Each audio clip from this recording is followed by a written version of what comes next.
Hello friends. Welcome to crazy GK trick daily current affairs session में मैं राजा आप सभी का स्वागत करता हूं।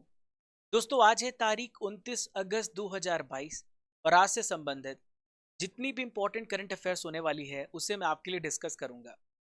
ये करंट अफेयर भारत के सभी एग्जाम्स के लिए ज़रूरी है।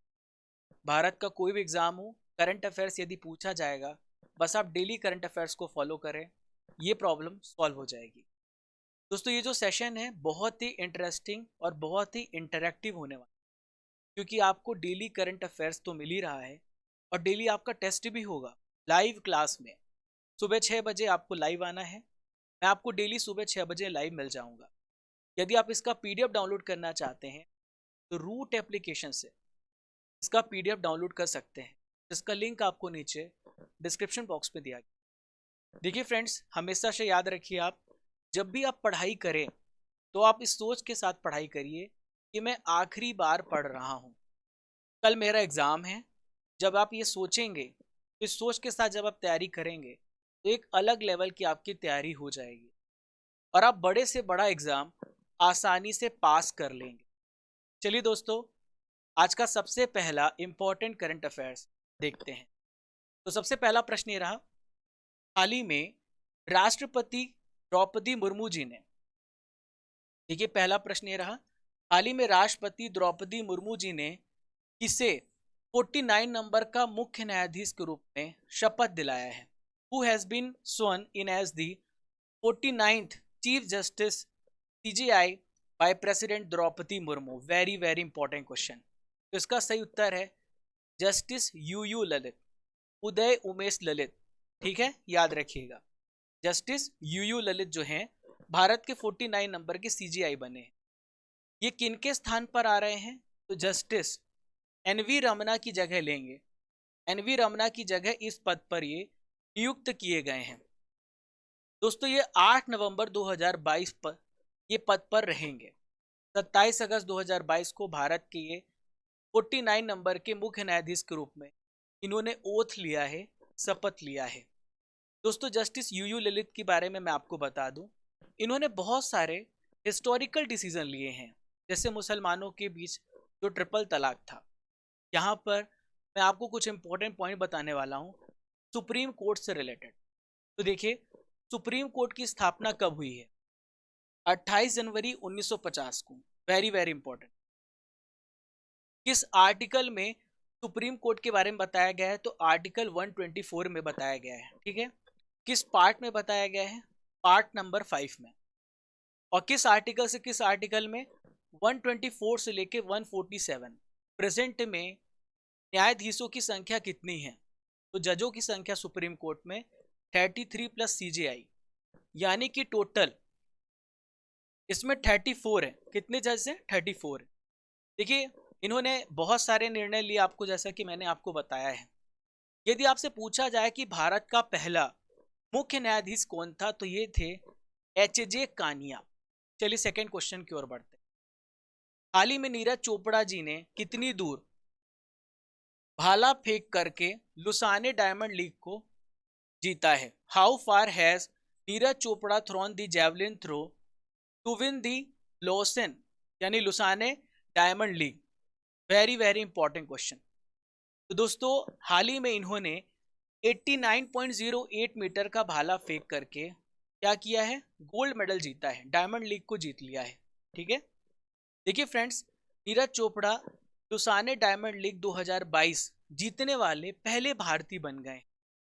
89.08 मीटर का पहले थ्रो के साथ इन्होंने लुसाने डायमंड लीग को जीत लिया है। यहाँ पर हम नीरज चोपड़ा जी के बारे में बहुत सारे इंपॉर्टेंट पॉइंट्स को जानेंगे।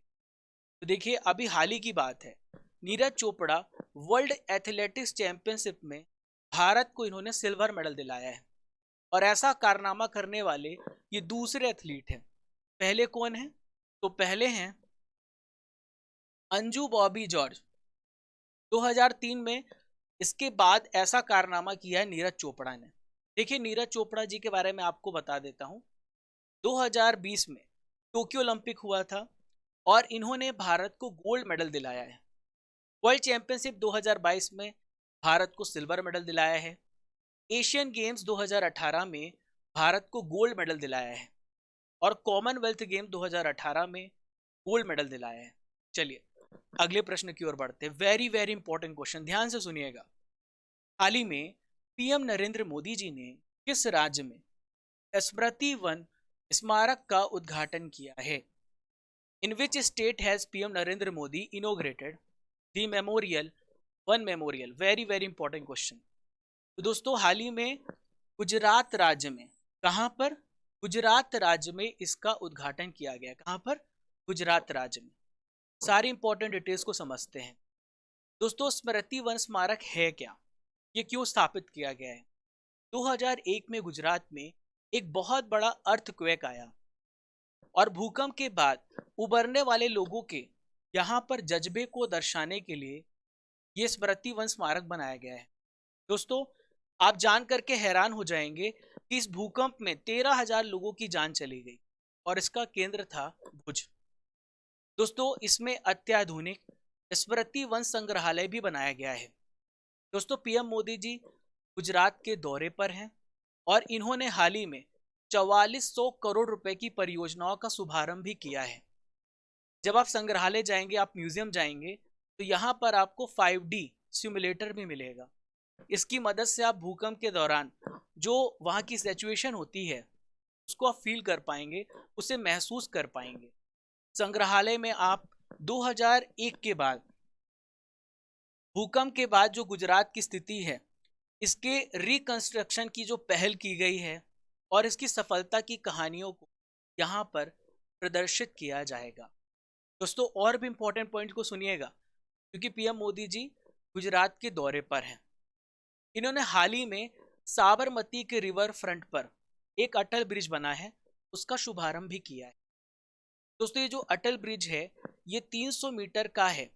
ये ब्रिज साबरमती रिवर फ्रंट के ईस्ट और वेस्ट को दोनों को जोड़ता है।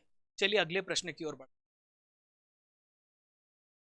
हाल ही में केंद्रीय गृह एवं सहकारिता मंत्री अमित शाह ने छत्तीसगढ़ के किस स्थान पर एनआईए के कार्यालय का उद्घाटन किया है?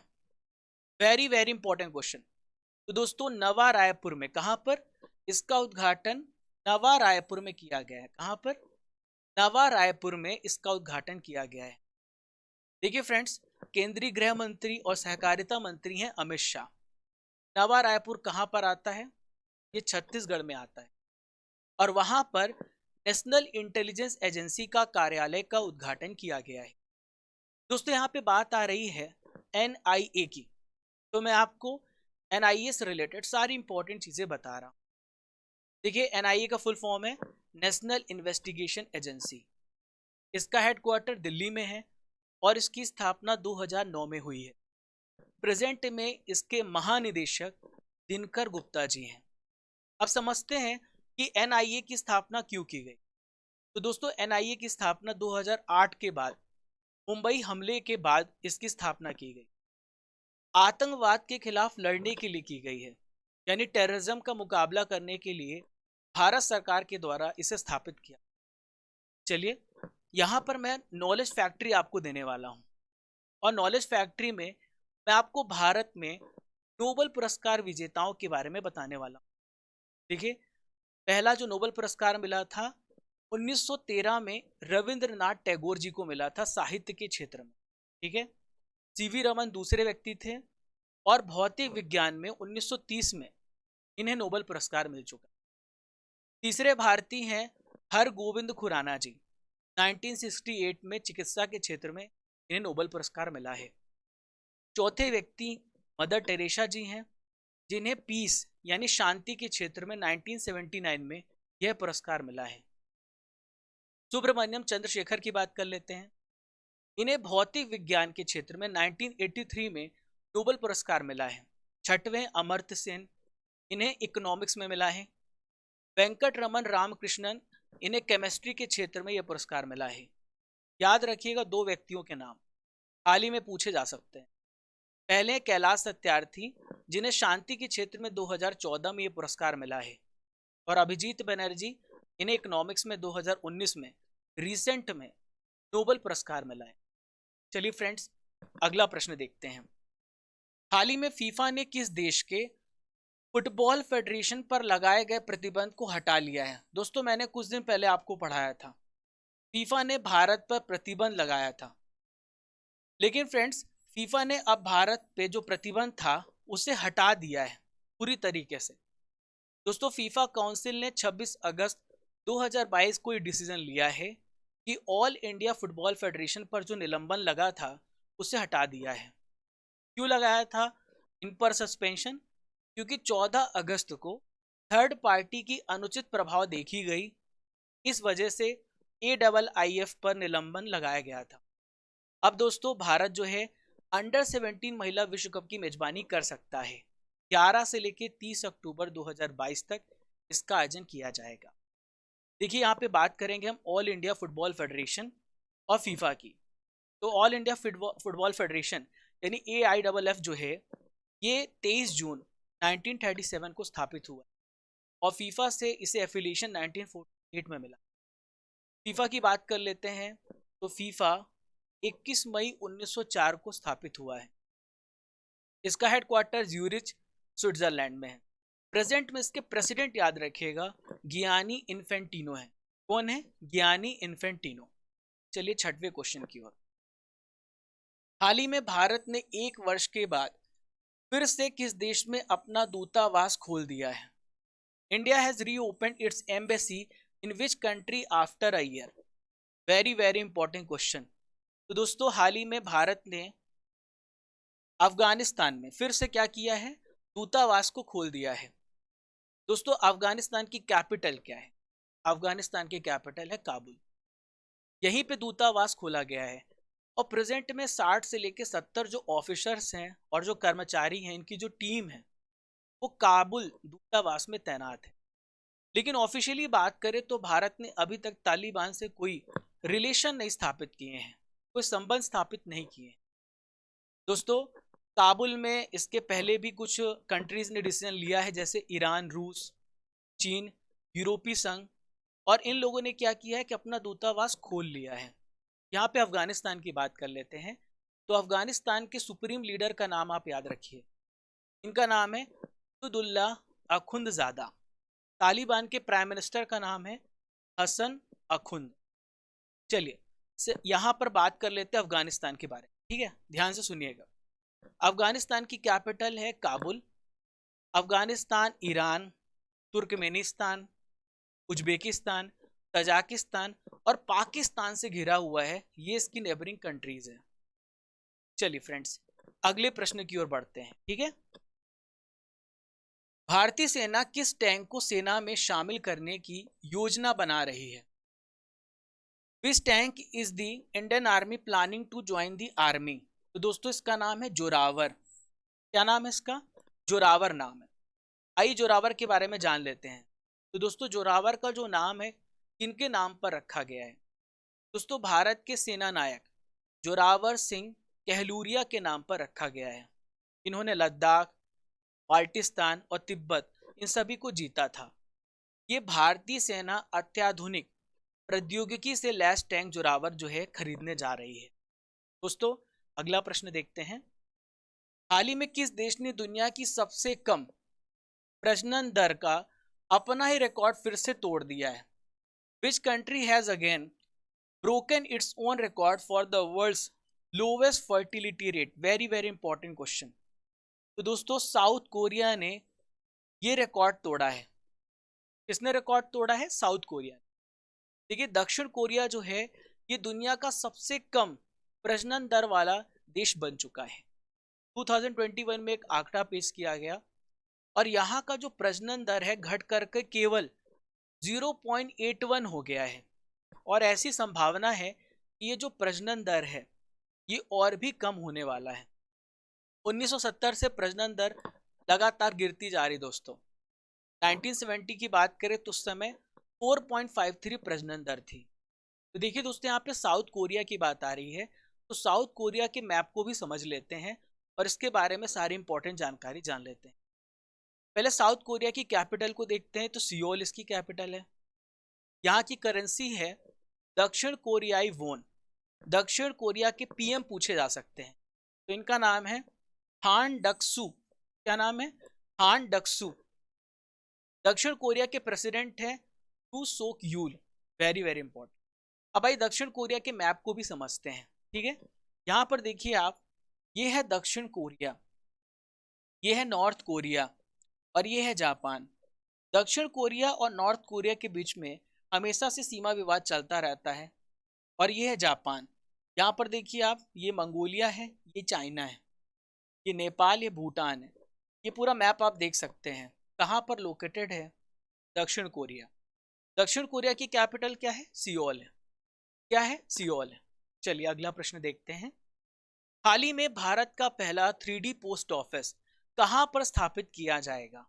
Where will India's first 3D post office be set up? तो दोस्तों कहां पर किया जा रहा है? बेंगलुरु में। कहां पर? बेंगलुरु में स्थापित किया जा रहा है।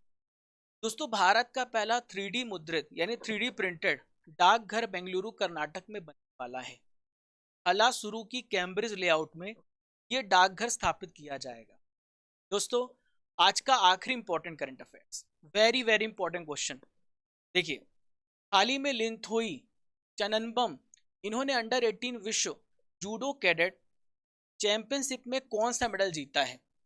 Which medal has been won by Linthoi Chanambam in under 18 world judo cadet championship? तो दोस्तों इन्होंने हाल ही में गोल्ड मेडल जीता है। कौन सा मेडल जीता है? गोल्ड मेडल जीता है। Very very important. आइए समझते हैं कि चैंपियनशिप हुई कहां पर है। तो ये चैंपियनशिप हुई है बोस्निया हर्जेगोविना, इसकी राजधानी है साराजेवो। यहाँ पर ये चैंपियनशिप हुई। एक इंपॉर्टेंट क्वेश्चन याद रखिएगा, इनका संबंध किस राज्य से है? तो इनका संबंध मणिपुर राज्य से है। दोस्तों इन्होंने 57 किलोग्राम वेट कैटेगरी में भारत को पहला स्वर्ण पदक दिलाया है। एक इंपॉर्टेंट पॉइंट, ये जूडो विश्व चैंपियनशिप में भारत के लिए पहला पदक जीतने वाली खिलाड़ी बन गई हैं। दोस्तों ये थे इंपॉर्टेंट 10 करंट अफेयर्स। अब बारी है करंट अफेयर्स की रसमलाई यानी 2022 के इंपॉर्टेंट प्रश्नों की। तो पहला प्रश्न ये रहा, हाल ही में किस देश ने लोगों की ऑनलाइन जासूसी मामलों में फेसबुक और गूगल कंपनी पर 1768 करोड़ रुपए का जुर्माना लगा दिया है? तो दोस्तों ये देश है फ्रांस। उत्तर प्रदेश के मुख्यमंत्री योगी आदित्यनाथ ने मैनपुरी सैनिक स्कूल का नाम किसके नाम पर रखने की घोषणा की है? तो दोस्तों ये जो नाम है जनरल बिपिन रावत जी पे रखा जाएगा। बिपिन रावत जी पूर्व सीडीएस थे जो अब हमारे बीच में नहीं। अगला प्रश्न देखते हैं। हाल ही में केंद्रीय मंत्री डॉक्टर जितेंद्र सिंह ने किस शहर में भारत के पहले ओपन रॉक संग्रहालय का उद्घाटन किया है? तो इसका उद्घाटन किया गया है हैदराबाद में। कहां पर? हैदराबाद में। एलन मस्क की कंपनी है, इसका नाम है स्टारलिंक इंडिया। इसके किस प्रमुख ने अपने पद से इस्तीफा दे दिया है? इनका नाम है संजय भार्गव। क्या नाम है? संजय भार्गव। हाल ही में किस केंद्र शासित प्रदेश में पारंपरिक नया साल लोसार मनाया गया? लद्दाख में। चलिए दोस्तों अब आपका टेस्ट शुरू हो गया है। मैंने आपको शुरू में बताया था आपको पूरा सेशन पढ़ना है, लास्ट में उस सेशन से रिलेटेड मैं आपसे प्रश्न कराऊंगा। तो पहला प्रश्न ये रहा, सुप्रीम कोर्ट की स्थापना किस वर्ष की गई? तो सुप्रीम कोर्ट की स्थापना किस वर्ष की गई? 1950 में। कब की गई? 1950 में 28 जनवरी को की गई थी। वर्ल्ड चैंपियनशिप 2022 में नीरज चोपड़ा ने कौन सा मेडल जीता है? तो इन्होंने सिल्वर मेडल जीता है। ठीक है। भुज गुजरात में किस साल भूकंप आया था, अर्थक्वेक आया था? ध्यान से प्रश्नों को पढ़िए, इसका उत्तर दीजिए। 2001 में भूकंप आया था। अगला प्रश्न है, केंद्रीय सहकारिता मंत्री कौन है? इसका क्या नाम है? तो दोस्तों ये है अमित शाह। क्या नाम है? Amit Shah. National investigation agency की स्थापना कब की गई? तो एनआईए की स्थापना कब की गई है? 2009 में, आफ्टर मुंबई अटैक। अभिजीत बनर्जी को 2019 में किस क्षेत्र में नोबेल पुरस्कार प्राप्त हुआ है? तो मैंने आपको अभी पढ़ाया है, इकोनॉमिक्स के क्षेत्र में, आर्थिक विज्ञान में। फीफा का हेडक्वार्टर कहां पर है? तो फीफा का हेडक्वार्टर कहां पर है? ज्यूरिक में। कहां पर? ज्यूरिक में। हिंदुदुल्ला अखुंदजादा ये किस देश के सुप्रीम लीडर हैं? दोस्तों अफगानिस्तान के। कहाँ के हैं? अफगानिस्तान के। दक्षिण कोरिया की कैपिटल क्या है, राजधानी क्या है? तो दक्षिण कोरिया की राजधानी सियोल है। लिंथोई चननबम का संबंध किस खेल से है? तो दोस्तों इनका संबंध जूडो से है। किससे है? जूडो से है। दोस्तों ये था आपका डेली करंट अफेयर्स का टेस्ट। अब मैं आपसे यहाँ पे क्या कराऊंगा? रिवीजन कराऊंगा 27 अगस्त से। देखिए यहाँ पर 28 अगस्त को क्या हुआ था। 28 अगस्त को संडे था और मैं 28 अगस्त को यानी संडे को वीकली करंट अफेयर्स पढ़ाता हूँ। यदि आपने वो वीडियो नहीं देखा है तो आप उस वीडियो को भी देख लीजिए। चलिए पहला प्रश्न देखते हैं। हाल ही में डीआरडीओ का नया अध्यक्ष किसे नियुक्त किया गया है? दोस्तों समीर वी कामत को। एशिया कप क्रिकेट का आयोजन किस देश में किया जा रहा है? कहां पर किया जा रहा है? यूएई में किया जा रहा है। चलिए महिला समानता दिवस कब मनाया जाता है? हर साल 26 अगस्त को। अंतरराष्ट्रीय मुद्रा कोष आईएमएफ में भारत का कार्यकारी निदेशक किसे नियुक्त किया गया? केवी सुब्रमण्यम जी को। 2021 के लिए 31वां व्यास सम्मान किन्हें प्रदान किया गया है? डॉक्टर असगर वजाहत को। महाराष्ट्र का पहला दिव्यांग पार्क कहां पर स्थापित किया जाएगा? नागपुर में। अनंगताल झील कहां पर स्थित है जिसे राष्ट्रीय महत्व का स्थल घोषित किया जा सकता है? तो ये कहां पर है? दिल्ली। कहां पर? दिल्ली में। और दिल्ली के मेहरौली में है। ठीक है। केंद्र सरकार ने किस ब्रांड के तहत वन नेशन वन फर्टिलाइजर योजना को लागू किया है? भारत ब्रांड के तहत। दुनिया के सबसे पॉपुलर नेता कौन है? नरेंद्र मोदी जी। आईएनएस विक्रांत को कब नौसेना में शामिल किया जाएगा? 2 सितंबर को शामिल किया जाएगा। दोस्तों आज का सवाल आपके सामने आने वाला है जिसका उत्तर आपको कमेंट बॉक्स पे देना है। पीएम नरेंद्र मोदी जी ये किस राज्य में स्मृति वन स्मारक का इन्होंने हाल ही में उद्घाटन किया है? इसका उत्तर आपको कमेंट बॉक्स पे देना है। तो दोस्तों ये था 29 अगस्त का इंपॉर्टेंट करंट अफेयर्स। आशा करता हूं इस 20 से 25 मिनट के सेशन में, और 5 मिनट कभी ज़्यादा हो जाता है, आपको इतनी सारी ढेर सारी जानकारी मिलती जो आप देखते होंगे किसी भी यूट्यूब चैनल में जो बहुत ज़्यादा समय लगाते हैं। हमारा मकसद है आपको कम समय में ज़्यादा चीज़ें प्रोवाइड करना, आपके समय को बचाना। सेशन अच्छा लगा हो तो शेयर कर दीजिए आप सभी दोस्तों को। ये फैमिली आपकी है। आज के सेशन का टारगेट 4000 लाइक्स का है और मुझे पता है हम और आप मिलकर के इसे पूरा करने वाले हैं। पहली बार हमारे चैनल पर आ रहे हैं, don't forget to subscribe and press the bell icon button. Keep liking, keep sharing your channel crazy GK trick. Thank you friends. जय हिंद, जय भारत। अपना फीडबैक जरूर दीजिए आपको सेशन कैसा लगा।